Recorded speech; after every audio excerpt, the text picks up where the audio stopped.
Mon grand frère mécanicien de la 93 est monté avec moi en voiture. 2 minutes plus tard, il tenait la poignée de la porte comme dans Fast and Furious. Il m'a dit: frérot, la boîte manuelle c'est pas une PlayStation. Chaque vitesse a son moment, sinon tu détruis la voiture gratuitement. Puis il m'a expliqué le truc le plus simple à retenir. On commence avec première vitesse, elle sert uniquement à démarrer ou monter une grosse côte. Vitesse max c'est environ 15 km/h. Au-delà, le moteur souffre. Si tu roules en première à 40 km/h, la voiture commence à vibrer comme un téléphone en silencieux. Deuxième vitesse, celle-là sert juste après le démarrage. Parfaite pour les parkings, les ralentisseurs, les petites rues et les manœuvres. Vitesse idéale pour cela c'est entre 15 et 50 km/h. Troisième vitesse, la meilleure amie de la conduite en ville. Tu peux rouler tranquille, accélérer un peu et dépasser sans que le moteur hurle.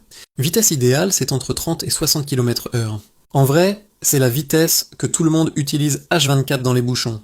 Quatrième vitesse, donc là la voiture commence enfin à respirer normalement, parfaite pour les grandes avenues et les routes secondaires. Vitesse idéale, entre 50 et 90 km/h.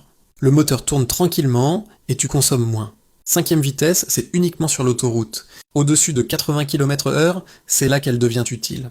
Le moteur tourne doucement et tu économises du carburant. Par contre, si tu mets la cinquième à 40 km/h, même Google Maps va te dire: frère, gare-toi. Et surtout, retiens un truc. Plus la vitesse est petite, plus la voiture a de force. Plus la vitesse est grande, plus la voiture est faite pour rouler vite sans forcer.